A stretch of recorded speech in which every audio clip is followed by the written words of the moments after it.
Dieu ne traite pas l'individu et la nation dans une même approche. Je l'ai toujours dit, la foi est une science très exacte. Une contradiction. Rentrons aux années 90. Il n'y avait pas autant de chrétiens. Bienvenue au salon du prophète. Votre rendez-vous au cœur de la nation. Aujourd'hui, nous recevons le prophète Bob Sion Kassisi. Avec lui, nous allons aborder un thème au cœur de l'actualité pour la nation congolaise. Notre nation est butée à beaucoup de conflits, beaucoup de problèmes. Mais aujourd'hui, Dieu va nous parler, Dieu va nous éclairer. Le sujet qu'on aborde aujourd'hui, une voix dans la nation, le mandat prophétique dans le contexte géopolitique de la RDC. Prophète Bob Sion Kassisi, bonjour. Bonjour, Kani, comment ça va? Je vais bien, prophète, et vous? Non, moi je vais très très bien par la grâce de Dieu. Parfait. À travers cette émission, nous avons pour objectif de réveiller la voix prophétique dans la nation face à la crise. Expliquer les rôles essentiels et des sentinelles spirituelles. Encourager les prophètes à entrer dans les sphères d'influence nationale. Offrir un éclairage prophétique sur la souffrance et la confusion de l'homme congolais dans son contexte social, moral et spirituel. Prophète, que dit le Seigneur? Que dit le Seigneur? Voilà comment j'aborde cette question. Elle est pertinente, en même temps complexe, parce que le Seigneur ne dit pas qu'une seule chose. Il ne parle pas qu'une seule fois. Il n'a pas parlé que d'une seule manière. Mais nous estimons que la voix prophétique est une résonance du ciel par de moyens que Dieu choisit sur la terre afin de se faire entendre. Et c'est toute voix que Dieu élève dans une nation, dans une époque, dans un temps particulier, dans un espace donné, dans un milieu donné, dans le but de donner l'impulsion à ce que Dieu considère comme un plan, un programme à privilégier. C'est ce qui fait qu'une voix prophétique étant dans cet ordre de complexité, bien plus qu'une voix chrétienne, elle est une voix par laquelle Dieu donne une impulsion pour mettre en avant-plan quelque chose qu'il y a dans son programme. Et en ce qui concerne la nation congolaise, je peux te dire que Dieu a dit beaucoup de choses. Mais je ne sais pas si vous me demandez de dire toutes ces choses que Dieu a dites. Avant tout ça, j'ai une question pour vous. Allez-y. Quand est-ce que vous avez entendu pour la première fois l'appel à être une voix dans cette nation? Voilà, je vais être sincère. Dans cette nation, je ne suis pas un monsieur, je ne suis pas un homme prétentieux. Je ne prétends pas être ce que je veux dire que je suis, forcément. Je sais que je suis ce que je veux dire que je suis. Excusez-moi d'être un peu philosophique. Je sais que, pourquoi je le dis? Parce que plusieurs personnes se prévalent. Plusieurs personnes estiment avoir une voix dans la nation. Mais comme je l'ai dit, une voix prophétique n'est pas d'abord une voix chrétienne. Elle est d'abord une voix par laquelle Dieu veut donner une impulsion. Et pour ça, Dieu peut passer par un païen. Pour donner une impulsion à son programme, à lui. Je vous parle, par exemple, la Bible parle de Cyrus. Et un homme sur qui Ésaïe prophétise 400 ans avant. Et cet homme, il est dit de lui qu'il était serviteur de Dieu lorsque la parole prophétique sort. Mais est-ce que Cyrus était vraiment serviteur de Dieu? Il est appelé serviteur de Dieu parce qu'un programme de Dieu devait être mis en exécution et il a été choisi comme acteur pour donner l'impulsion à ce programme de Dieu-là. Et cela lui a valu le qualificatif de serviteur de Dieu. Alors, qu'est-ce que je veux dire? Quand est-ce que je suis devenu une voix dans cette nation? j'ai tenté ici de définir en quelques mots, de façon beaucoup plus simple, ce qu'est une voix prophétique. Alors, j'estime que ma voix commence à se faire entendre depuis quelques années, bien sûr de façon progressive.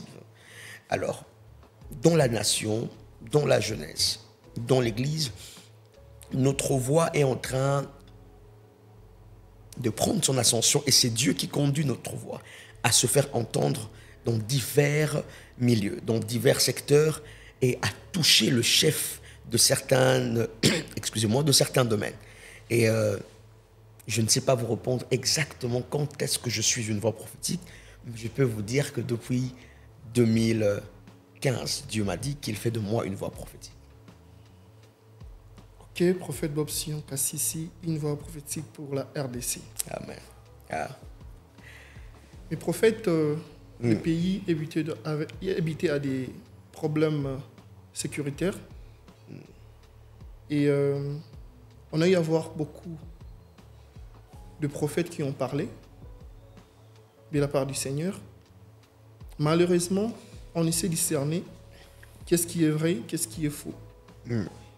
Et actuellement, je dirais 90% de ces prophéties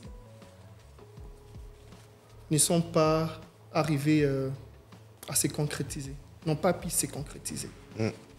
Est-ce ces prophéties venaient de Dieu réellement ou bien la pensée des hommes?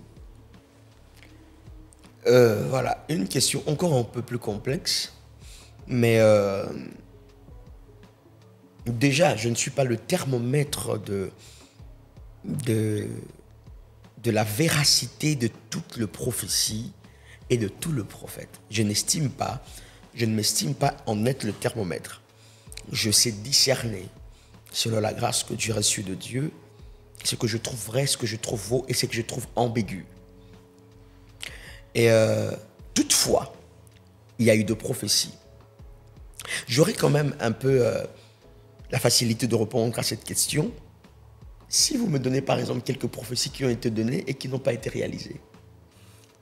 Ça serait s'attaquer personnellement au prophète. Or, nous ne sommes pas là pour s'attaquer au prophète et tout. Mais bon, on a eu quand même à avoir beaucoup de réactions dans la toile. Et aujourd'hui, ça provoque l'indignation des prophètes. Que pensez-vous de tout ça? Bon, ces réactions de la toile, encore une fois de plus, je vous dis que c'est encore complexe parce que je n'ai pas l'intention que l'on cite le prophète qui a prophétisé quelque chose qui ne s'est pas accompli. J'aurais souhaité avoir quelques exemples. Pourquoi je vous le dis? Parce que en fait, j'en connais beaucoup des prophéties qui se sont accomplies. Okay. Et pas trop qui ne se soient pas accomplies. Par de voix que j'estime être assez légitimes dans cette nation, la plupart de prophéties, de paroles prophétiques que j'ai entendues sont en train de se dessiner. Bon, quand vous me dites qu'il y a eu 99% de prophéties qui ne se sont pas réalisées, ben, j'aimerais bien comptable sur cette statistique-là, d'où est prélevée cette estimation. Mais après tout, je ne donnerai pas non plus la permission sur mon plateau de s'attaquer à un prophète ou à un homme de Dieu en particulier. Je sais qu'il y a eu des prophéties qui ont été données, qui n'ont pas été accomplies. Mais voilà ce que j'aimerais que nous puissions comprendre, messieurs, Kani. Quand Dieu parle, il y a une question importante à savoir. Où se trouve Dieu quand il parle?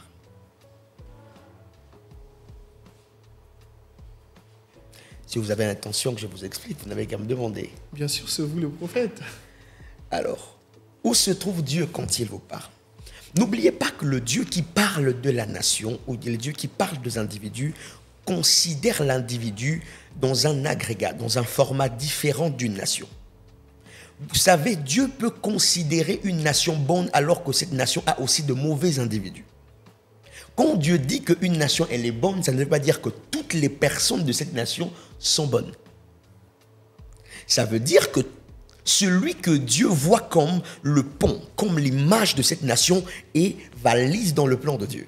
en fait. C'est le principe du Rédempteur.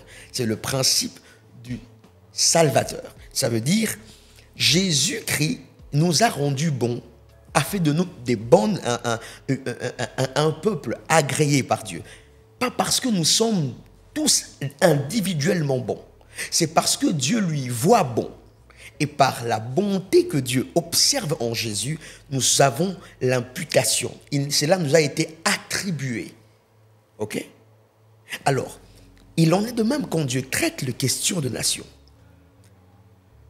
Dieu ne considère pas une bonne nation parce que tout le monde dans cette nation est bon.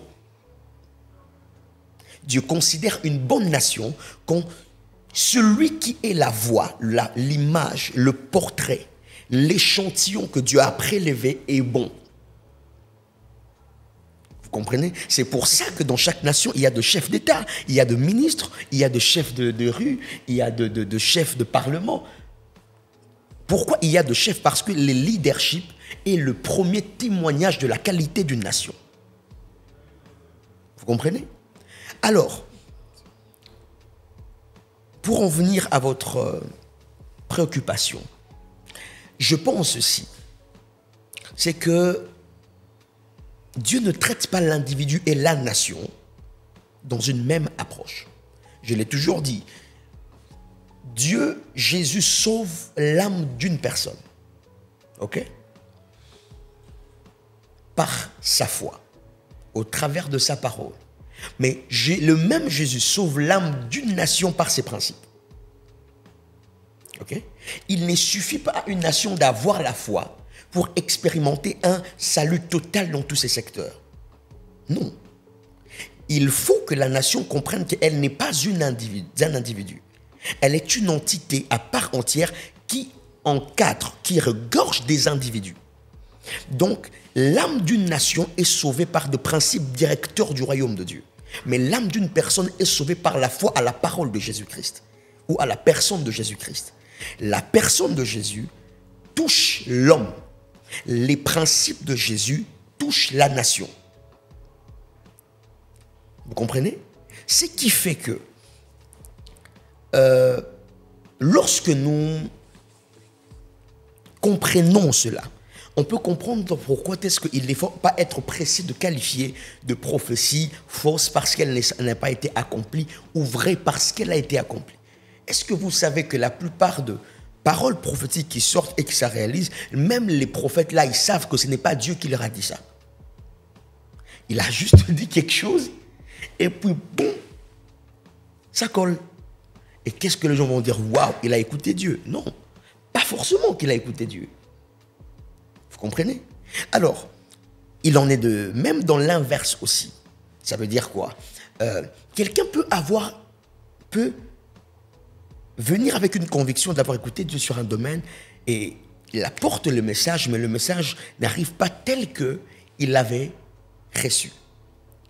Cela est dû à quelques éléments distinctifs qu'on peut évoquer tout à l'heure. Par exemple, vous devez savoir ceci, c'est que le prophète n'est pas d'abord celui qui établit la sentence dans l'ancienne, dans la nouvelle alliance. Il est d'abord celui qui établit la relation entre la destinée que Dieu prévoit et le peuple pour qui cela est prévu. Ok? Et donc, lorsque je dis par exemple que dans 10 ans, non, je vais prendre un exemple simple, je dis que dans 2 semaines, ok, un ministre va mourir. C'est une prophétie ou c'est un simple exemple et tout? Non, je donne un exemple. On a peur des paroles de prophète.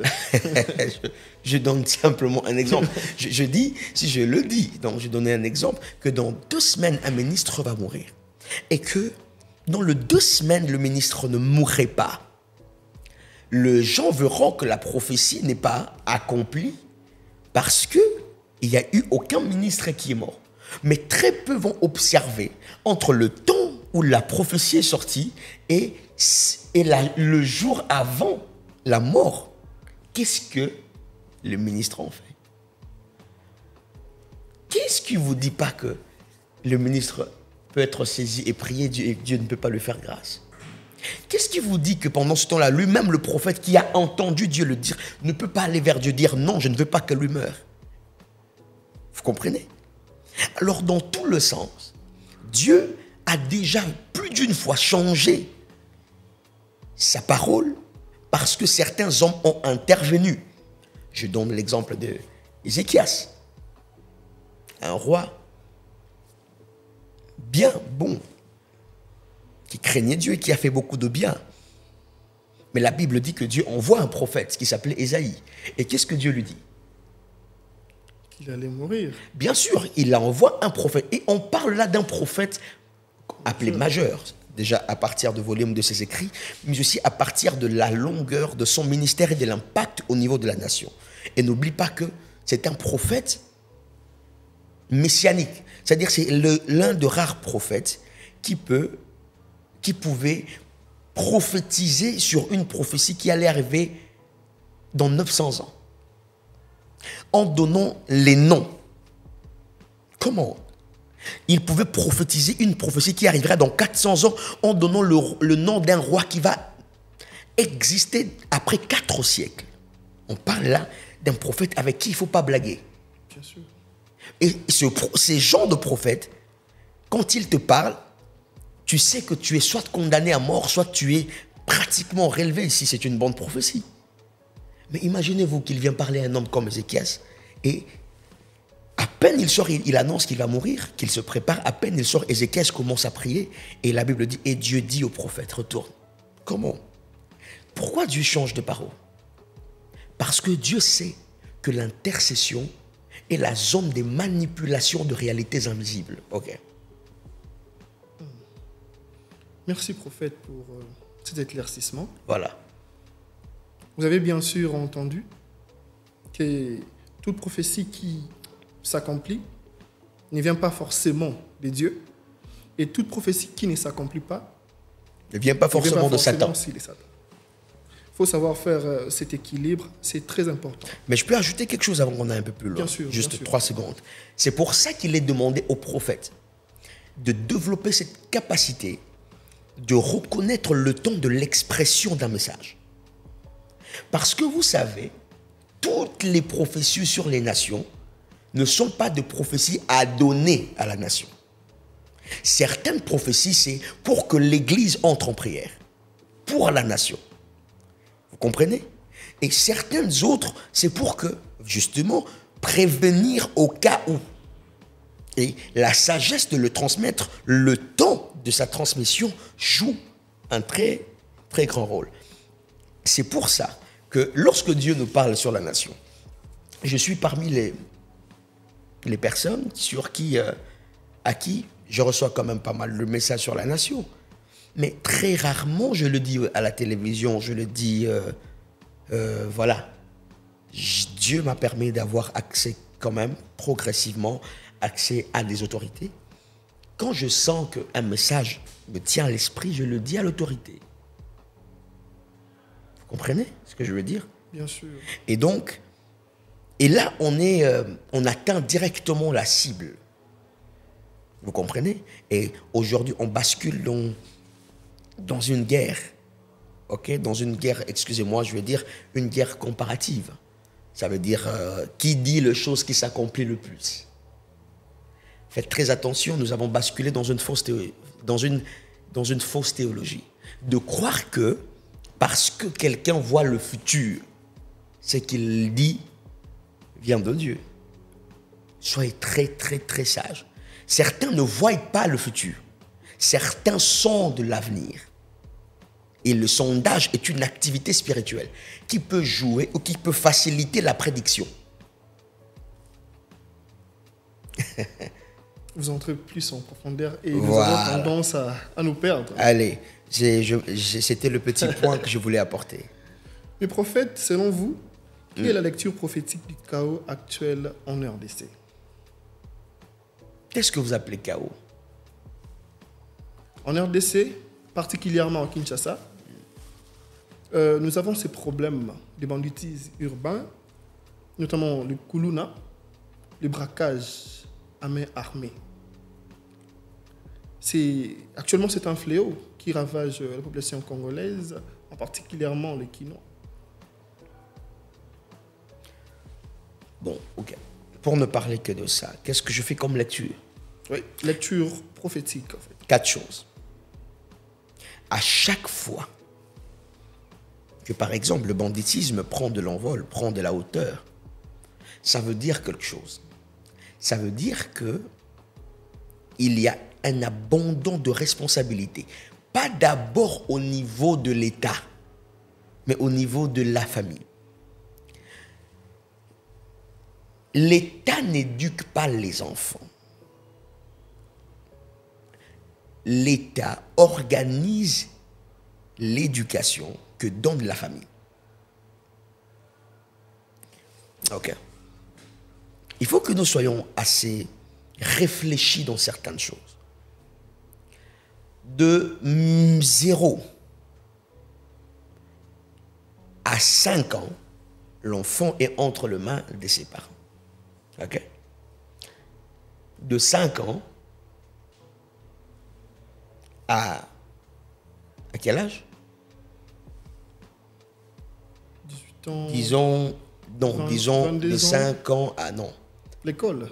L'école, l'université. allons-y, voilà, allons-y directement à l'université. De 5 ans à 22 ans, l'enfant est entre la famille et le milieu scolaire, académique, universitaire, peut-être même professionnel. Ok? Mais prenons l'échantillonnage, faisons un petit échantillonnage de la période scolaire et académique. D'abord, à la période scolaire, l'enfant passe minimum 8 heures du temps. Ok? S'il passe 6 heures avec l'école. Et le reste de temps, il le passe en famille. Naturellement ou logiquement. Ok? Alors, le banditisme n'est pas d'abord parce que l'État a échoué, mais parce que l'autorité parentale n'a pas joué prophétiquement son rôle sur la destinée des enfants. Vous comprenez? Parce que nous passons plus de temps à la maison qu'à l'école. Ok? Mais comment est-ce que l'influence de l'école devient plus forte que celle de la maison, alors que le temps engagé à la maison est supérieur au temps engagé à l'école? Il faut que le parent ouvre les yeux et qu'il sache que eux, ils sont le représentant de l'État dans leur ménage. Ok? C'est les parents qui ont la responsabilité d'orienter la vie de l'enfant. Ce n'est pas d'abord le gouvernement. Le gouvernement est un régulateur. Le gouvernement est une personne morale. En réalité, le gouvernement, on ne le voit pas. L'État, on ne le voit pas. L'État, c'est une personne morale. On le constate par sa constitution, au travers de personnes qui le représentent. C'est pour ça qu'il n'y a aucun DG à vie. Vous comprenez ça? Il n'y a pas de mandataire à vie. Pourquoi? Parce que les institutions sont plus importantes que les individus. Et la famille est une institution dont les parents ne sera jamais de missionnaire. Contrairement à un DG, contrairement à un ministre, contrairement à un gendarme, contrairement à un général de l'armée. Est-ce que vous comprenez ce que je veux dire? Il n'y a aucun mandat qui limite la durée du mandat du parent. Il n'y a aucune constitution qui dit tu es parent de tel âge à tel âge. Et les parents doivent comprendre, je parle ici aux parents chrétiens, aux parents spirituels, ils doivent comprendre que c'est à eux d'organiser, d'implémenter dans l'esprit de leurs enfants la sémence incorruptible du royaume. La Bible dit ceci: lorsque élève tes enfants selon les voies du Seigneur, lorsqu'il sera grand, il le s'en détournera point. La responsabilité première ne revient pas à l'État mais à la famille. Et il faut que les parents comprennent que c'est eux qui bâtissent vraiment la nation. Et lorsque les parents échouent, voilà. Le système éducatif échoue, c'est quoi les regards de l'Église vis-à-vis à tous ceux qui se sont perdus? Voilà. Écoute, l'Église, qui est, comme on le connaît, ecclésia, ça veut dire le Parlement de Dieu, l'Assemblée de Dieu, l'Assemblée nationale, là où la loi de Dieu, considérons votée, et entre en exercice, ok? Là où la proposition, les prévisions, la validation du budget du royaume passe, ok? Bon, bref, c'est une manière scientifique de parler de l'importance ou de la place économique, éducative et politique de l'Église. Vous savez que l'Église, le mot Église, même le terme Église, n'est pas d'abord une terminologie religieuse. Expliquez-nous, prophète. Non, le terme Église, c'est d'abord une terminologie politique. Parce que Église n'est pas la première institution à s'appeler Église. C'est un mot qui existait avant que Jésus ne naisse sur la terre. Ça n'a pas été inventé par Jésus. Ça veut dire que ce mot ecclésia existait déjà. Et ça désignait quelque chose de précis et qui n'était pas d'abord religieux, mais politique. Qu'est-ce que ça veut dire? L'Église est un régulateur de vie. L'Église est la réponse de Dieu à l'insuffisance de l'humanité. L'Église est l'institution universelle que Dieu établit sur la terre, sachant que les autres institutions n'auront pas tout le moyen d'accomplir la volonté de Dieu. Et c'est par l'Église que l'effort de famille, l'effort de nation trouve sa zone de perfectibilité. Est-ce que je me fais comprendre?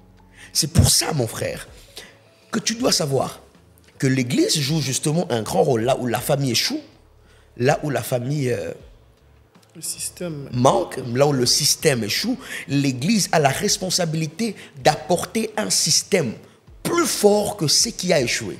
C'est ça l'avantage d'être l'Église, parce que nous ne fonctionnons pas selon le dogme et selon les normes du monde, même pas selon les normes de bonne manière. Nous fonctionnons par la loi de l'esprit de vie en Jésus, qui ne peut pas produire des bandits, par exemple, qui ne peut pas produire des délinquants, par exemple, qui ne peut pas produire des voleurs, par exemple. Ce système-là, une fois que vous êtes implémenté dedans, vous ne pouvez pas devenir quelque chose que Dieu n'est pas. Vous comprenez? C'est pour ça que l'apôtre Paul emploie un terme beaucoup plus politique. Il parle du régime. C'est ce que la version Semeur dit. La Bible dit, nous sommes, en effet, il y a donc point de condamnation pour ceux qui sont en Christ. Et nous sommes affranchis du régime du péché et de la mort au régime de vie. Ça veut dire, cette loi-là, c'est un régime. Est-ce que vous comprenez? C'est quelque chose dans lequel vous vivez et par lequel vous vivez.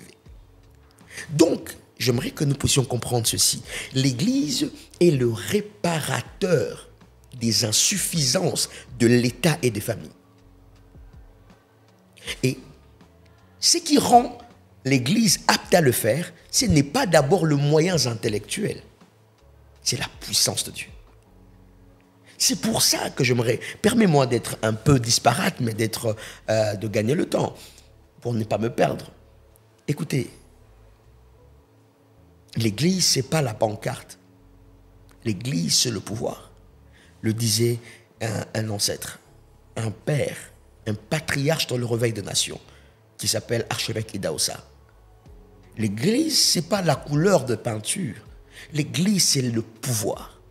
Ça veut dire l'Église peut aller prendre les délinquants et en moins d'une année en faire des apôtres du Seigneur Jésus-Christ. L'Église peut aller prendre des criminels en moins d'une année et en faire des hommes qui transportent l'honneur d'une nation. Ça, l'Église peut le faire. La nation peut tenter de le faire. Mais l'Église a le pouvoir d'accomplir cela. Pourquoi? Parce que le système dans lequel l'Église vit est un système qui a dompté les imperfections du monde. Et c'est un système qui va au-delà de transformer l'intellect. Ça transforme l'âme d'une personne. Le prophète, il y a une contradiction rentrant aux années 90, Yes. il n'y avait pas suffisamment il n'y avait pas autant de chrétiens. Il n'y avait pas autant d'églises. Mais les gens vivaient bien en RDC. Les gens mangeaient à leur faim. Les gens n'avaient pas de souci d'envoyer les enfants à l'école. D'ailleurs, l'école était quasiment gratuite. Aujourd'hui, on est considéré comme le pays où on prie le plus. On passe beaucoup plus du temps à l'église. La RDC prie H24. Sur une même avenue, on peut trouver 3 ou 4 églises. Mais qu'est-ce qui explique la souffrance de l'homme congolais? Malgré la prière, malgré le fait de rester dans la présence de Dieu, on a comme l'impression que l'homme congolais fuit ses responsabilités à l'église. Quelles sont vos impressions face à cette question en fait? Je me pose la question de savoir si vous aviez combien de vies. Une seule, bien sûr. Parce que, bon, je suppose que vous aviez, je vous donne le bénéfice du doute si vous dites qu'à l'époque, les gens mangeaient bien. Oui, ce qui n'est pas faux, parce que le niveau de vie a sensiblement dégradé au cours des années. Depuis 1960, il faut quand même qu'on reconnaisse que le niveau de vie économiquement, socialement de la RDC a commencé à décroître, et ça à une vitesse supersonique. Je suis économiste de formation. Je suis en pleine formation d'ailleurs parce que je continue mon 3e cycle. Je peux faire comparativement depuis, supposons, si on prenait juste de 2006 à 2025, hein, le train de vie socialement, voilà, la significativité est très importante en termes de croissance. Vous comprenez? Mais qu'est-ce qui arrive vraiment? Je vais répondre comme un citoyen, un patriote, un peu comme un économiste, mais beaucoup plus comme un prophète étant patriote et économiste. Regardez. Les choses que le cerveau peut ressoudre, n'embêtez pas la spiritualité pour ça. J'allais dire, n'embêtez pas la religion pour ça. Regardez. Ce pays ne manque pas de quoi nourrir sa population. Ce sont des hommes. Excusez-moi, je ne m'en prends pas à un dirigeant. Je respecte, je suis parmi les hommes qui prient pour le pays, qui veut dire qui prient pour ses dirigeants. Mais regardez, si dans ce pays les gens ne mangent pas à leur satiété, ce n'est pas parce qu'il manque de la nourriture à manger. C'est parce que il y a des hommes qui ont décidé de se faire un nom, de se faire des moyens, d'avoir une réputation de big boss, excusez-moi, parce qu'ils veulent être le seul à être cité. Vous comprenez?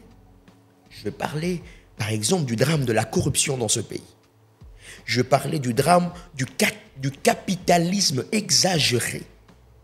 Ça veut dire où tout le monde ne poursuit que sa propre gloire pour avoir. Regardez-moi, suivez-moi bien. C'est un tout petit peu, excusez-moi, parce que je vais quand même tenir un propos pas très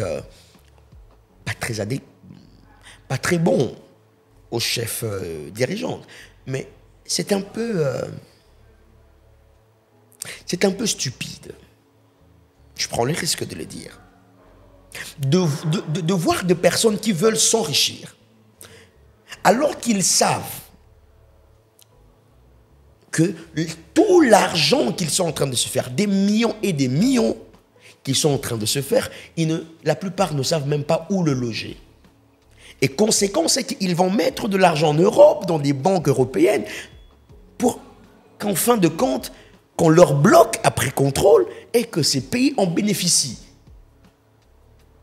Vous allez voir des personnes, ils volent de l'argent juste pour s'acheter des maisons. Alors que l'argent pouvait servir aux fonctionnaires de l'État qui n'ont pas été payés.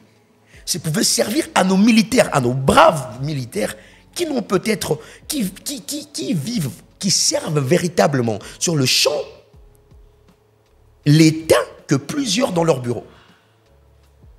Est-ce que vous comprenez ça? L'enrichissement personnel appauvrit.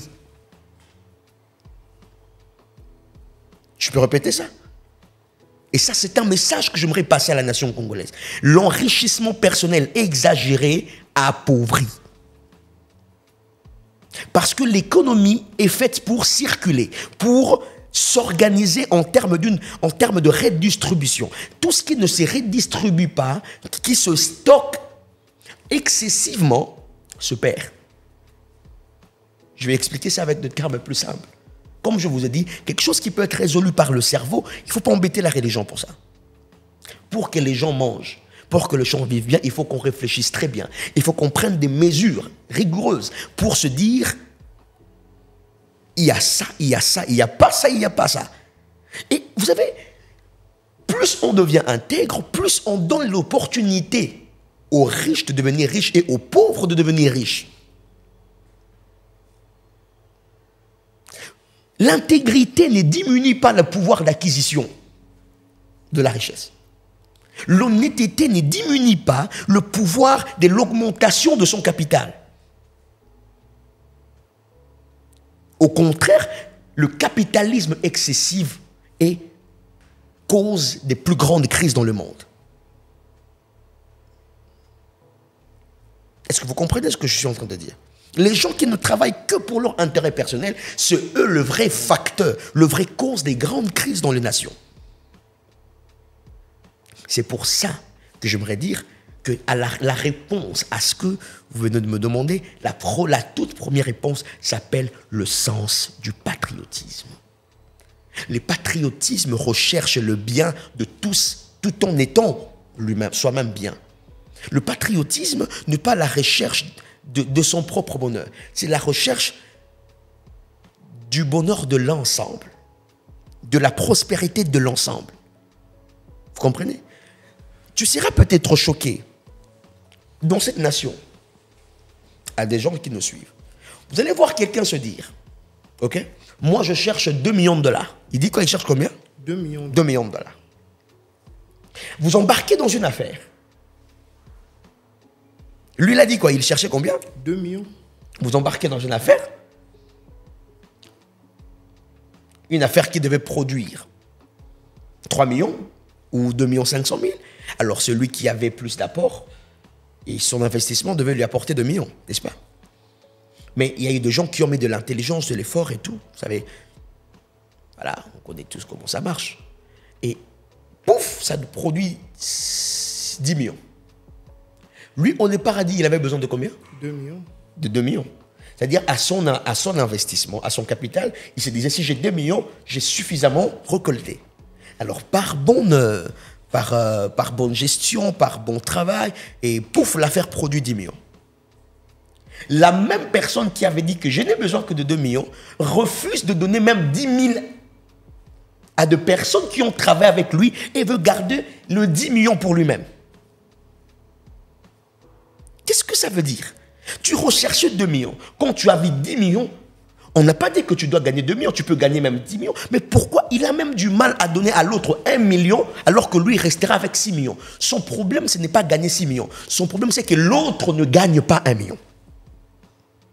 Est-ce que vous voyez quel est le niveau que nous avons atteint dans ce pays? Il ne commence plus.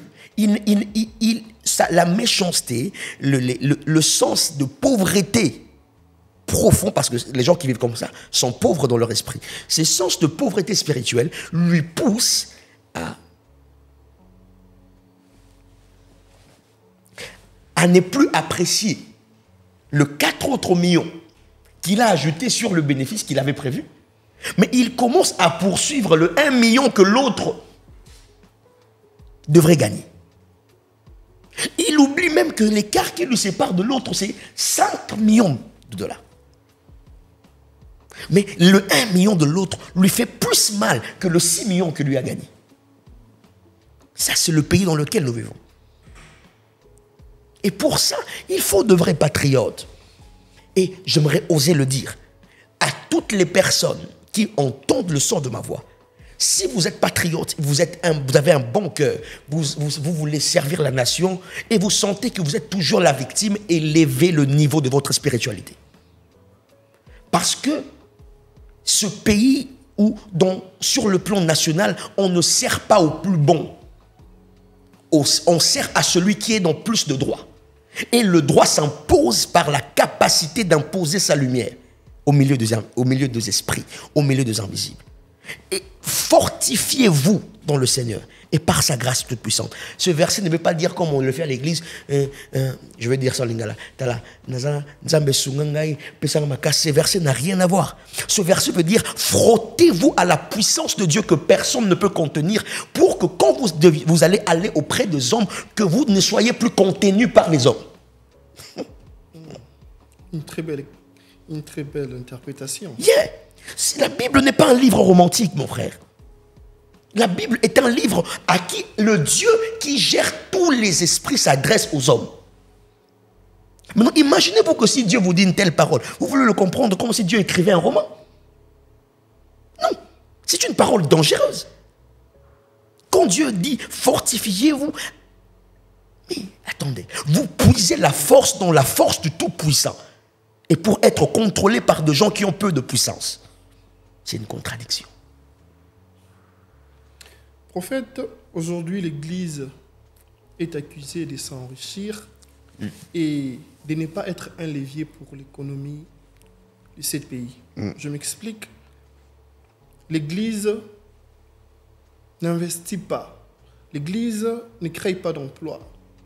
L'Église laisse les membres de l'Église dans le chômage. Pourtant, l'Église a quand même des moyens. Comment vous expliquez ça, étant un homme d'Église? Je commence par redéfinir le terme, parce que chaque réponse bien formulée passe par la définition de ces termes clés. Quels moyens a l'Église, d'après vous? Les moyens, l'Église a des contributions des fidèles. Bon, allons dans ce sens-là. Je vous accorde une fois de plus le bénéfice du doute. Combien de grandes églises avons-nous au pays, dans ce pays? Des églises qui peuvent être de contribuables qu'on peut recenser. Parce qu'il ne faut pas oublier, c'est vrai qu'il y a trop d'églises dans ce pays, mais la plupart d'églises n'ont pas de documents. Ils ne sont pas reconnus par l'État. La plupart. Et il y a trop de petites églises dans ce pays. Elles sont justement appelées petites, pas parce qu'il n'y a pas Dieu, mais parce qu'ils n'ont pas assez de moyens. Vous comprenez? C'est pour ça qu'on appelle ça petites églises. Mais non. Est-ce que l'Église, supposons qu'elle avait le moyen de contribuer, l'Église a vraiment ces moyens-là? Oui et non. Je réponds comme ça. Parce que, contrairement aux nations anglophones, les nations francophones n'ont pas encore, jusqu'à preuve du contraire, atteint les niveaux d'influencer leur nation au travers de l'Église, sur certains domaines. C'est en train de prendre de l'allure. On voit ça beaucoup plus dans le milieu anglophone, où l'Église a joué un grand rôle dans l'indépendance, dans la transformation culturelle, dans la transformation éducative, dans la transformation intellectuelle et scientifique même. Vous voyez? Dans plusieurs formes, l'Église a joué un grand rôle dans le milieu anglo-saxon. Mais prenons l'exemple de nos milieux, de notre pays par exemple. L'Église a du mal à jouer ce rôle à cause de trois choses que je pourrais relever principalement. Premièrement, de sa faiblesse d'organisation, ok, et de l'esprit que j'appellerais, excusez-moi le terme, d'un esprit excessivement individualiste. Vous savez, on ne l'observe pas que dans le chef de chrétien, on l'observe aussi dans le chef de communauté. Je donne un exemple. Si une communauté, par exemple, arrive à arracher la confiance d'une autorité ou du pouvoir public dans un secteur, dans un domaine, voilà la réaction la plus normale, la plus immédiate qui suit. C'est que cette communauté ne voudra plus les autres aussi avoir des accès. Ok? Et vous allez voir que quand même d'autres personnes appelées églises, différentes communautés bien sûr, veulent aussi avoir cet accès-là. Les personnes qui bloquent, ce n'est même pas l'État ou le ministre ou le gouvernement. Les personnes qui bloquent les autres, c'est la communauté qui a arraché en premier la confiance. Donc, en fait, c'est l'Église qui combat l'Église à ne pas grandir l'Église. Wow. Est-ce que vous voyez? Et ça, ce sont des réalités que nous expérimentons. Je pars de ça d'abord au niveau des individus. Je ne critique personne. Hein.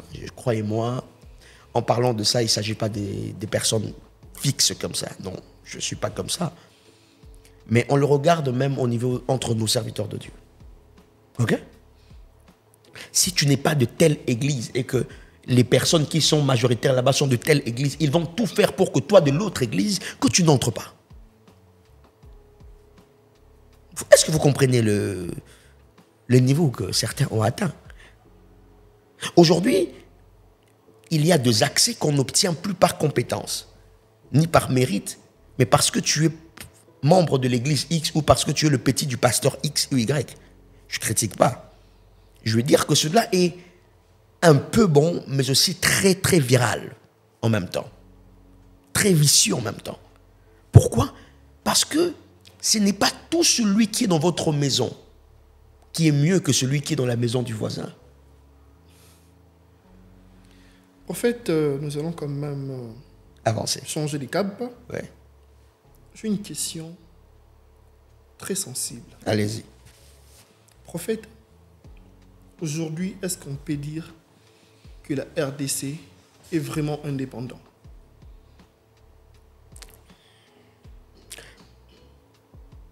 Je pense que oui. On peut dire que la RDC est vraiment indépendante, mais on aura du mal à dire que la RDC est vraiment libre. La RDC est indépendante, mais on a du mal à dire que la RDC est libre. Yes. Je vous l'explique. Je pars du principe de la parole de Dieu. La Bible dit, c'est donc pour la liberté que Christ nous a affranchis. La Bible ne dit pas que c'est donc pour l'indépendance que Christ nous a affranchis. L'indépendance, c'est la capacité d'obtenir le pouvoir de mobilité. Mais la liberté, c'est le pouvoir, c'est la capacité d'obtenir le pouvoir de décider. Une partie du pays est occupée par des rebelles.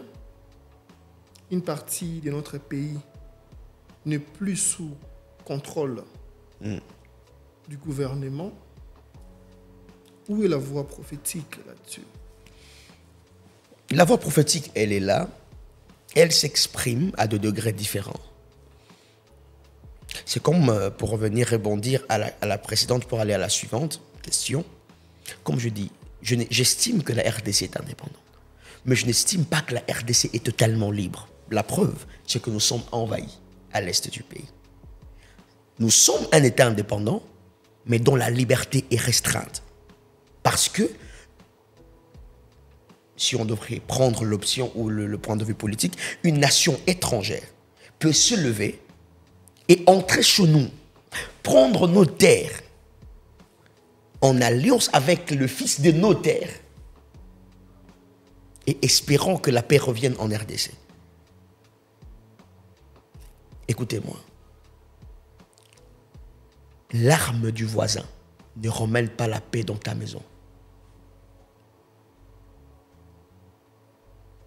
Et ça, il faudrait une conscience patriotique très élevée. C'est pour ça qu'on peut tout dire des Américains, mais les Américains ont su vivre en État uni à cause du niveau du patriotisme. Ce qui garde l'Amérique, ce n'est pas parce que l'Amérique est puissante, c'est parce qu'ils ont su que ce sont des États.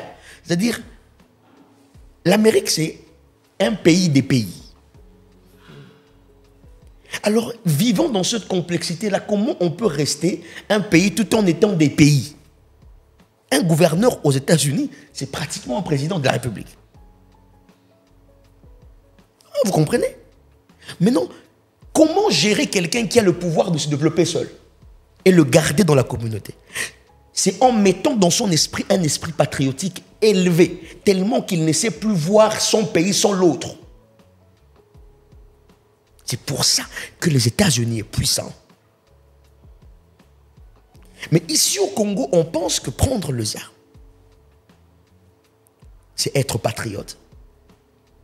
Et les armes qui tuent le frère pour avoir la solution du frère n'est pas une bonne arme. Vous comprenez? Ce qui fait que, vous savez qu'il n'existe aucune armée plus puissante que la population. Parce qu'il n'y a aucune arme, il n'y a pas suffisamment d'armement pour qu'une armée extermine tout un pays. Il n'y en a pas. Est-ce que vous comprenez? Il n'y en a pas. Si on devrait aller dans les armements nucléaires, et ben même ceux qui en tirent auront des effets de leur propre attaque. C'est pas possible. Donc, je pense ceci. Notre Dieu est le Dieu qui rend libre. Il n'est pas d'abord le Dieu qui rend indépendant. L'indépendance est le témoignage visible. La liberté est le témoignage invisible. Et nous avons confondu la mobilité de la liberté. Vous savez qu'un prisonnier dans sa prison est quand même mobile, mais il n'est pas libre. Parce que mobile, ça veut dire quoi? Si tu as la capacité de faire des mouvements. Mais tu peux faire des mouvements sans sortir de la zone d'interdiction. Vous comprenez? Un prisonnier n'est pas sans mouvement. Il est sans liberté. Et dans notre façon de faire, on nous a inculqué la culture selon laquelle la liberté, c'est ça la mobilité. Non. Et le diable nous a fait, nous aussi, même le chef de l'église, nous avons basculé dans ça. C'est quand un homme de Dieu a plusieurs voyages, a plusieurs prédications, c'est là qu'on dit qu'il a de l'impact. C'est faux et archi faux. Tu es mobile dans ton ministère, mais tu n'as pas encore atteint le pouvoir de décider sur la transformation d'une génération. Il faut que tu travailles sur ça. C'est pour ça que dans mon ministère, je fais une lecture de mes prédécesseurs. Je fais une lecture de mes contemporains. J'ai aussi commis des erreurs personnelles. Ok?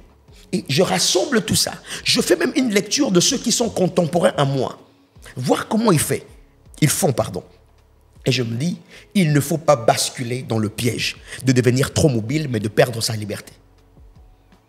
D'être invité partout, mais de ne finalement jamais avoir un impact. Et quand tu es invité partout, tu as une réputation, pas forcément un impact. Et que l'on mette le carte sur table au Congo. Très peu ont de l'impact. Beaucoup ont de bonnes réputations. Les prophètes a dit. Prophète, quelle est la voie prophétique face aux stratégies de sortie de cette crise? Vous voulez dire quelle activité doit jouer la voie prophétique? Bien sûr, les orientations prophétiques. Dieu ne manque pas à parler, sûrement. Premièrement, j'appelle l'Église à prendre la nation au sérieux et de mettre l'argent derrière les intérêts des dieux pour la nation. Je vais parler ouvertement. Vous savez, au départ, quand ce pouvoir, quand ce régime est entré au pouvoir, quand notre très cher et beau, merveilleux homme de Dieu, homme d'État, pardon, j'allais dire, le président Félix Antoine Tshisekedi a pris le pouvoir, je cite d'ailleurs son nom, j'ai vu beaucoup de chrétiens se réjouir, n'est-ce pas? Je ne critique pas l'ancien régime. Ce n'est pas mon rôle dans cette émission. Mais je parle juste de faits. J'ai juste vu de chrétiens, se réjouir. Et ils ont dit que finalement, on a un président chrétien. Ça a été un grand sujet dans plusieurs églises. Et d'autres sont allés même jusqu'à dire que nous avons vu le président recommander le pays à Dieu. Un bel geste et d'une bonne valeur spirituelle. Maintenant, je veux vous dire quelque chose. Quand bien même que ces gestes, cet acte est louable et significatif, ce n'est pas ça l'acte qui consacre une nation à Dieu. Wow. Nous avons vu au stade des martyrs, le stade être rempli d'hommes de Dieu. Et c'est pour ça que je vous dis que c'était bon. C'était très bon. C'était louable et c'était significatif, spirituellement important. Mais ça, c'est la partie extérieure de quelque chose peut-être pas encore accompli dans l'invisible ou dans le secret. On n'offre pas un pays à Dieu en tenant un bon discours. Les discours n'est pas une offrande. Parce qu'on veut traiter avec les esprits. Nous avons vraiment béni le Seigneur pour notre président d'avoir fait ça. Mais il faut que les conducteurs du président comprennent. Ceux qui sont tout autour, dans le sillage, nous tous, comprenions, moi y compris, que l'âme d'une terre ne s'échange pas par un discours.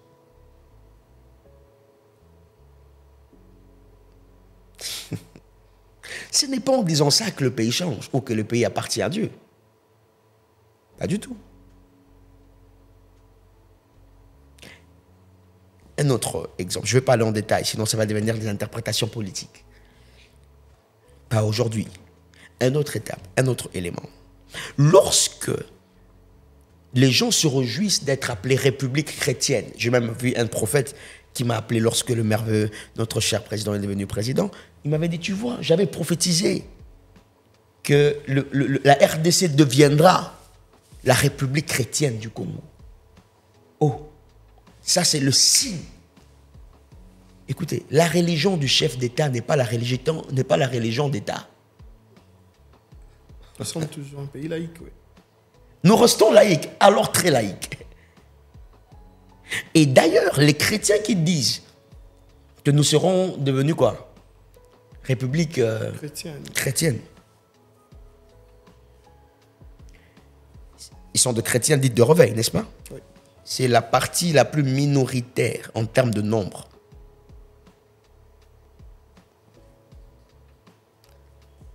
Si par exemple ce pays serait déclaré République chrétienne, eh bien, je pense que les premières personnes qu'on verra sont les catholiques. Parce que c'est eux la majorité chrétienne dans ce pays. Jusqu'à preuve du contraire. Il faut réfléchir quand on parle. C'est pas parce que Dieu vous parle que vous... Écoutez, d'ailleurs, on reconnaît les personnes qui côtoient l'omniscience de Dieu par la qualité de leur réflexion aussi. Un homme éclairé ne réfléchit pas de façon terre à terre et dire que non, moi je réfléchis par la foi. La foi est omnisciente. La foi a une connaissance qui dépasse celle du cerveau. La foi n'est pas ignorante. Oh, je ne sais pas ce que je fais, je crois. Non. Non, celui qui croit, il n'est pas en train d'ignorer ce qu'il fait. Il sait ce que les ignorants ne savent pas. Il n'ignore pas ce que Dieu fait. Mais ce que lui sait, le commun de mortels qui sont ignorants ne comprennent pas cette technologie-là. Ce procédé-là, c'est ça la foi. Quand la foi ignore, elle ne l'est pas. Elle est de l'audace. La foi c'est que les autres ne connaissent pas. C'est pour ça qu'elle agit. Et vous savez pourquoi la foi marche? Parce que c'est une science exacte. La foi, une science exacte. Mais prophète, expliquez-nous. Je vous répète, la foi marche parce que la foi est une science exacte. La Bible dit, le psalmiste dit, cette science, si merveilleuse est au-delà de ma portée, je ne peux la comprendre ni la saisir. C'est David qui s'exprime de la science de Dieu. Dites-moi, il parlait de quelle science? Ça reste inconnu. Maintenant, je veux vous dire, dans le Nouveau Testament, c'est que Jésus appelle science. La Bible dit, la foi vient de ce qu'on entend. Et ce qu'on entend vient d'où? De la parole de Dieu. De la parole de Christ. Ça veut dire que c'est l'ensemble de paroles de Christ, l'ensemble de connaissances qu'a Christ quand il parle, qui donne, qui crée dans l'homme la foi. Donc la foi est le résultat d'un ensemble des connaissances systématiques provenant de Christ. Ok. D'où la foi est une science. C'est que David est en train d'exalter comme une science si élevée, c'est parce qu'il ne connaît pas l'univers de la foi. Ok. La foi est mieux alignée et bien organisée plus que l'algèbre. La foi est une science très exacte. C'est pour ça que la foi, il est dit de la foi que rien ne lui est impossible. Maintenant, dites-moi, si il n'y a rien d'impossible à celui qui croit, c'est que celui qui croit connaît tous les procédés pour résoudre l'impossible. Parce que n'est dit impossible que quelque chose qui manque de solution. Si la foi a la solution, c'est que la foi a la connaissance de procédés, des méthodes et des moyens pour arriver à ces résultats-là. Donc la foi n'est pas ignorante. Elle est juste au-dessus de la connaissance qui vous a été rendue disponible à vous. Quand la Bible dit que vous imposerez le main au malade, le malade sera guéri. Pour l'homme, c'est un miracle. Pour Dieu, c'est une connaissance. C'est une science. C'est quelque chose qui a un tenant et un aboutissant. Mais l'homme verra juste une main qui touche une tête et puis les os se rassemblent. Mais Dieu qui a une connaissance beaucoup plus évoluée, il sait ce qu'il y a dans la main. Dieu sait ce que vous pensez être sans cause. Dieu connaît la cause. Dieu connaît pourquoi il a dit vous imposerez les mains. La foi est une science très exacte. Mais cette science très exacte se vérifie seulement dans l'univers de Christ.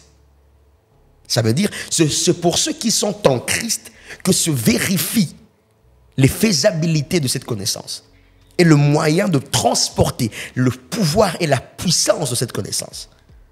Et j'aimerais lancer cette invitation à tout le monde de rechercher le profondeur de Christ, de rechercher une communion puissante et vous deviendrez invincible sur la terre. Recherchez la communion du Christ et vous serez invincible sur la terre. Yeah. Prophète, y a-t-il un message urgent que Dieu vous pousse à délivrer à la nation? Oh, tellement de messages urgents. Si je peux me permettre, c'est à partir de la nuit du 30, du 29 au 30, que j'aurai un peu le courage de dire, si pas tout, une bonne partie des résolutions auxquelles je pris part dans le domaine de l'esprit, des paroles prophétiques qui m'ont été données par Dieu sur la nation, sur les serviteurs, sur l'Église, sur le Fils, sur les générations, sur l'économie, sur la destinée de certaines personnes importantes dans la nation.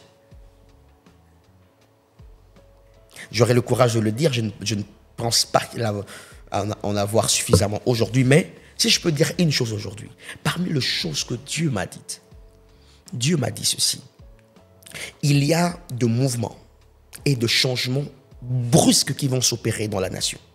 Et ces changements ne seront ni prévus par le gouvernement, ni prévus par l'extérieur. Ça va s'imposer de soi. Et ces changements vont toucher beaucoup de choses. Au point que ça va précipiter à la chute certaines figures importantes du pays. Mais pas que dans la nation, mais aussi dans l'Église. Il y a de remplacements qui vont se faire. Et dans ce remplacement-là, il y a de personnes que je citerai après, pour qui je sens la responsabilité, le fardeau de prier, qui vont perdre le cap à cause des intérêts des dieux que Dieu est en train de vouloir mettre en avant-plan. Écoutez, Dieu va changer plusieurs têtes de plusieurs secteurs, tant au niveau de la nation qu'au niveau de l'Église. Mais il y a un changement brusque qui va s'imposer. Et je voyais le timing de ce changement jusqu'à ce qu'on arrive en septembre. Ce changement va commencer déjà à se faire remarquer au niveau de la ville. Je vais vous dire de quoi il s'agit à la nuit. Et j'aimerais dire, j'avais prophétisé ici. Je ne sais pas si, je pense que tu étais là, quand j'ai dit que quelqu'un au niveau de Rebelle va mourir. Cela servira d'un signe. Cela est arrivé. Bon, je n'ai pas insisté au niveau des médias parce que j'avais déjà donné ça aux autorités. Quand c'est arrivé, on m'a appelé. J'ai prophétisé que la première fois, les accords seront rejetés. Je n'en parle pas en détail. On va approfondir ça après. J'ai prophétisé sur beaucoup de choses. Beaucoup de choses. Je suis même allé jusqu'à prophétiser sur une autorité proche du chef de l'État qui était tombé malade à cause d'une histoire de ce qu'il avait bu.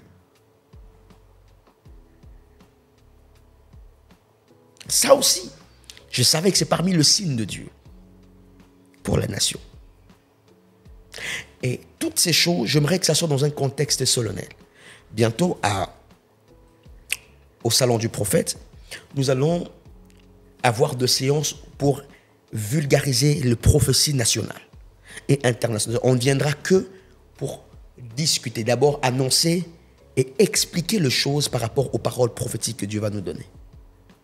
Et je n'en ai pas que pour le Congo. Dieu m'a parlé du Gabon, par exemple. Dieu m'a parlé de la relation entre le Gabon et le Congo en intermittence avec le Congo-Brazzaville.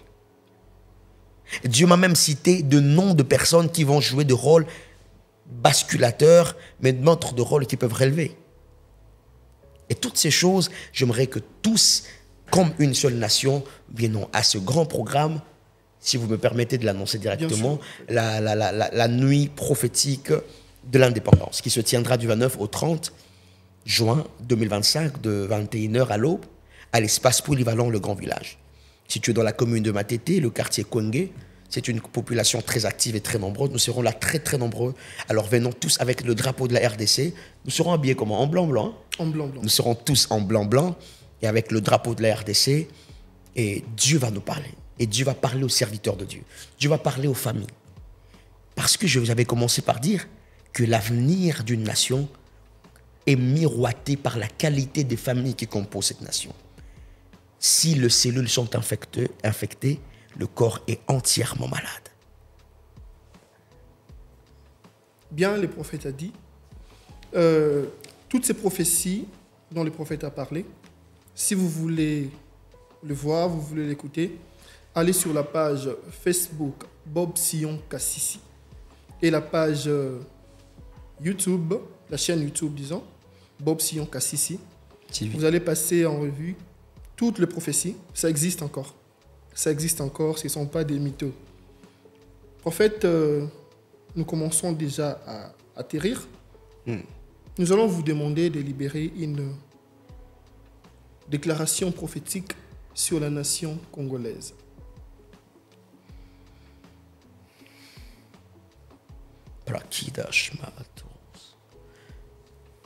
Je crois que le temps est arrivé pour que la nation se réveille véritablement. Je crois que le temps est arrivé.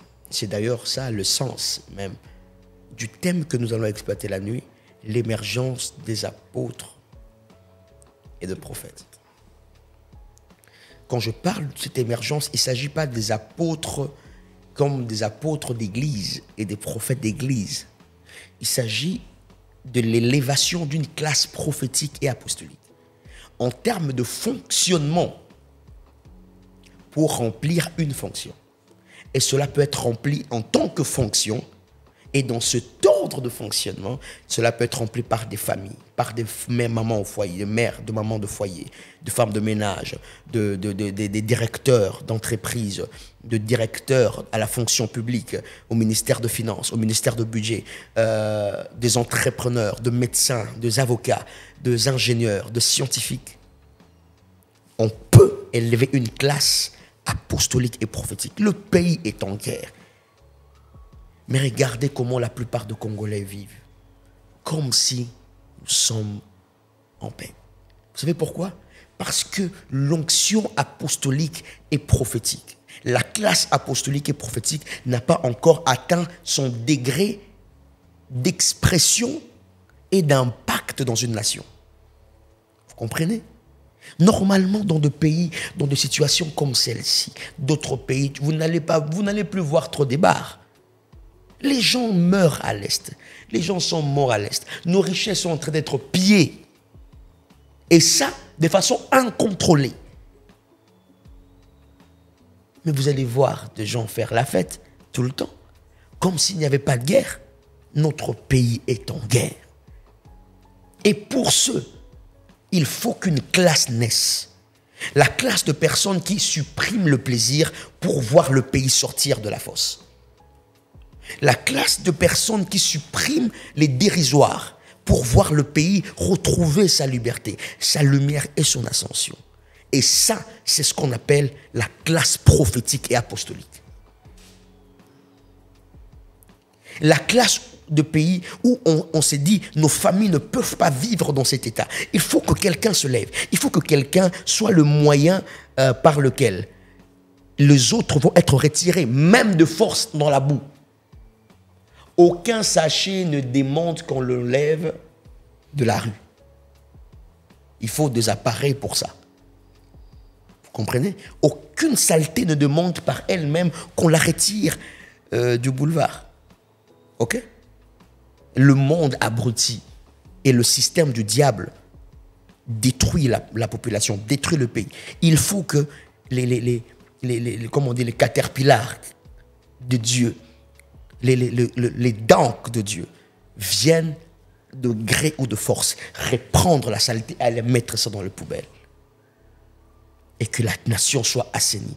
Et pour ce, je prie Dieu que Dieu élève cette classe des apôtres et de prophètes, mais aussi des hommes apostoliques et prophétiques qui fonctionnent avec le plan de Dieu pour leur nation, pour leur famille, pour leurs enfants, pour leurs petits-enfants, même pour des générations à venir, qui sont le moyen par lequel Dieu va préparer le prochain héros, et même les actuels héros. Ma prière, c'est que, à partir de ce jour, que l'évangile de Jésus soit propagé avec de résultats palpables dans la société. Ma prière aujourd'hui, c'est que dans la nation, que ce soit à Goma, à Beni, à Butembo, que ce soit à Bunagana, à Uvira, que ce soit au Katanga, que ce soit à Chopo, que ce soit au Maïndombe, que ce soit en Équateur, que ce soit au Kasaï central, que ce soit au Kivu, que ce soit partout, que ce soit au Congo central, que ce soit à Kinshasa surtout, que ce soit partout, à Lualaba, à Kolwezi, partout, que Dieu élève une nouvelle classe et que Dieu leur réveille de leur sommeil, que Dieu leur réveille, que Dieu leur fasse sortir de leur carquois et qu'ils se lèvent afin qu'ils donnent une nouvelle impulsion dans la nation, qu'il y ait un nouveau feu dans la nation. C'est ça le but pour lequel nous tenons ce prière. Et certaines choses, Dieu va le confirmer par de guérisons, de miracles, afin de leur dire que si je guéris de malades, c'est pour qu'ils avancent pour le relèvement de ce pays. Si je redonne aux aveugles la vue, c'est pour qu'ils aient les yeux pour voir la gloire de ce pays. Et nous croyons, j'ai un grand fardeau pour cette nation. J'ai un grand fardeau pour les hommes de Dieu dans cette nation. Et j'ai juré dans ma vie de ne plus être celui qui détruira un homme de Dieu. J'ai juré dans ma vie de ne plus être celui qui ruinera la vie d'un homme de Dieu. Je l'ai juré. Pourquoi? Parce que ça ne sert à rien d'enterrer les héros ou le potentiel héros ou les héros déguisés ou les héros ignorés ou les héros qui s'ignorent. Donc toutes ces choses contribuent au relèvement de familles, de ministères, de l'Église en général, de la nation. Je suis jeune, mais mon fardeau date de millénaires. Je suis jeune, mais les dépôts qu'il y a dans mon cœur est plus vieux que mon âge. Je suis jeune, mais ma tête réfléchit à une nation qui m'a vu naître. Et je crois que par la jeunesse aussi, Dieu est en train de requalifier la classe politique, la classe sacerdotale, la classe financière et économique de ce pays, la classe entrepreneuriale, la classe scientifique de cette nation. Ce fardeau venant de la part de Dieu, j'aimerais annoncer prophétiquement cela, avant que septembre n'arrive. Même l'Est du pays, il y aura des changements qui n'auront jamais lieu. D'ailleurs, j'étais en train de voir dans mon esprit un billet de banque s'imposer à l'Est du pays, au point qu'on l'imprimait à la place de francs congolais.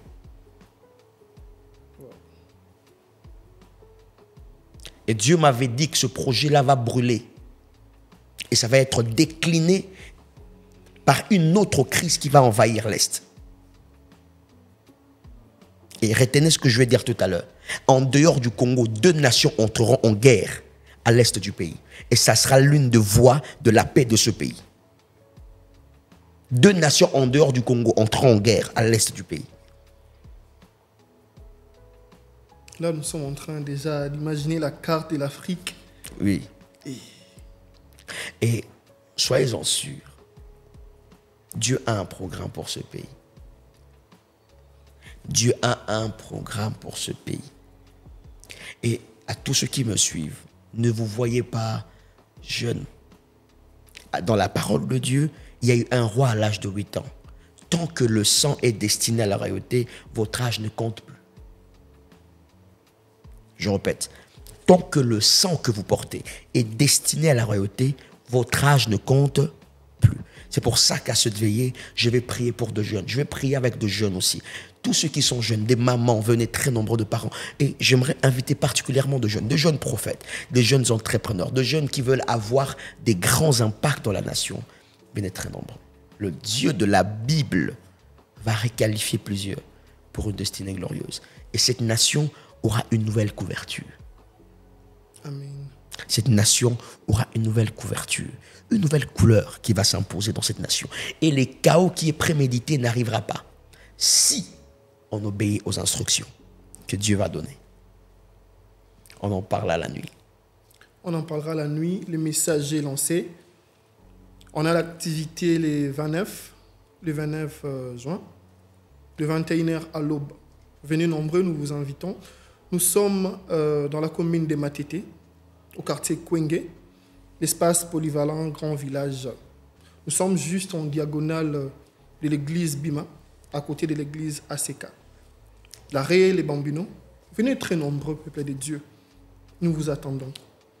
Prophète, nous allons vous demander de prier pour tous ceux qui nous suivent derrière la caméra, tous les frères et sœurs dans le monde entier, tout le peuple congolais, particulièrement ceux qui sont à l'est de la RDC, ceux qui sont traumatisés, ceux qui vivent dans le désespoir.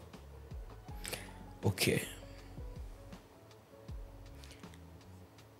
À tous ceux qui nous suivent, vous qui êtes appelés au ministère prophétique, au ministère de pasteur, au ministère apostolique, doctoral, évangélique, au ministère de la gouvernance, au ministère séculier dans la société, j'aimerais prier pour vous, pour tous les Congolais, vous qui êtes en train de nous suivre, et j'aimerais commencer par ça, qui n'aviez pas encore donné votre vie au Seigneur Jésus. J'aimerais prier avec vous. J'aimerais vous dire, rien de meilleur, d'excellent et d'éternel s'est fait en dehors de Jésus. Jésus est le dernier recours. Non, il est le seul recours parfait que Dieu donne pour que les hommes soient sauvés. Et de là où vous entendez votre voix, vous étiez dans la prostitution. Vous gagnez de l'argent, mais par de voies qui ne sont pas honorables. Certains même d'entre vous, vous avez attrapé de maladies. Jésus-Christ est capable de vous restaurer si vous pouvez ouvrir la porte de votre cœur et lui donner votre vie. Jésus est mort à la croix pour le salut de l'humanité, mais ne peut entrer en jouissance de ce salut que ceux qui donnent leur foi comme gage, ceux qui placent leur confiance en Christ Jésus. Et ici et maintenant, j'aimerais prier avec vous. Vous avez rétrogradé dans votre vie chrétienne. Vous avez baissé la garde. Vous avez repris les choses que vous aviez vomies dans le temps.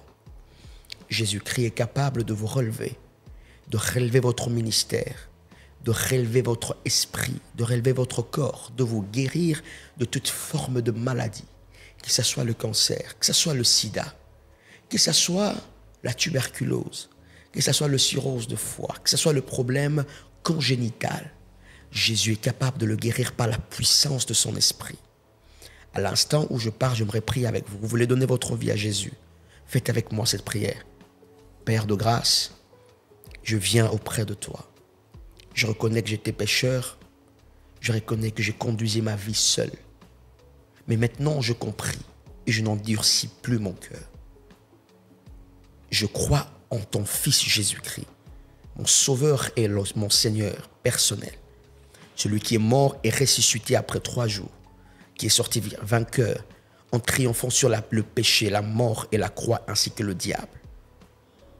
Je prie et je te demande de venir dans mon cœur, d'entrer dans ma vie et de faire de moi une nouvelle personne, une nouvelle créature en Christ Jésus.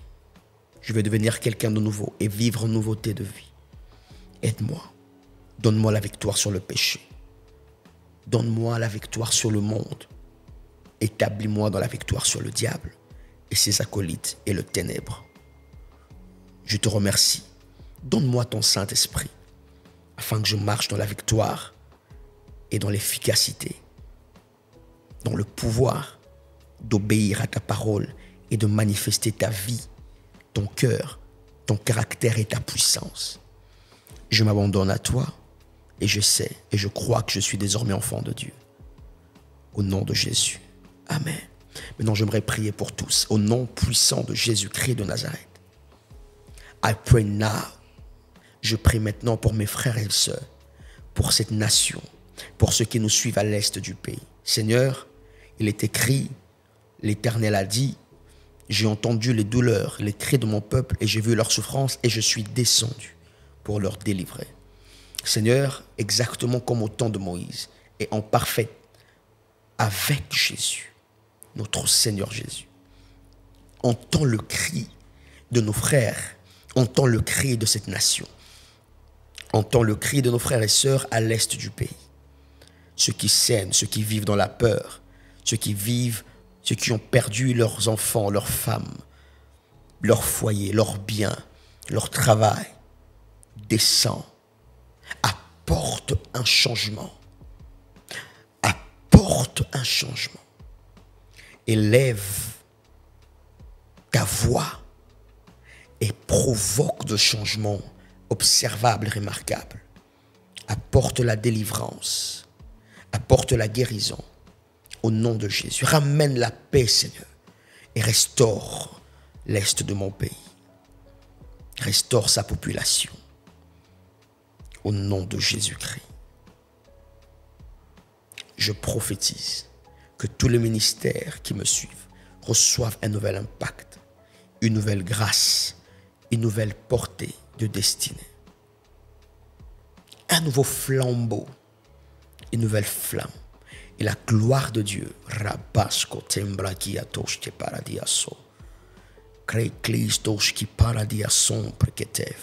que la grâce de Dieu vous touche et ouvre de portes pour vous. Et que ce mois soit la signature d'un grand miracle financier, d'un grand miracle de guérison de votre corps et de miracle de résurrection, d'un grand miracle de relèvement et de l'élévation de votre ministère, de restauration de votre famille. Au nom puissant de Jésus, vous êtes bénis, vous êtes bénis et vous êtes bénis. Et que le Seigneur vous transporte de dimension en dimension et de gloire en gloire. C'est au nom de Jésus-Christ que j'ai ainsi prié. Amen. Amen. Le prophète a prié. Nous sommes à la fin de notre émission. Nous vous invitons ce 29 à l'espace polyvalent Grand Village, Matete. Venez nombreux, invitez. Et surtout, abonnez-vous massivement à nos pages et comptes Facebook et YouTube, Bob Sion Kassisi. Pour rester en actualité, pour les prochains programmes. Restez connectés et à bientôt. Que le Seigneur vous bénisse.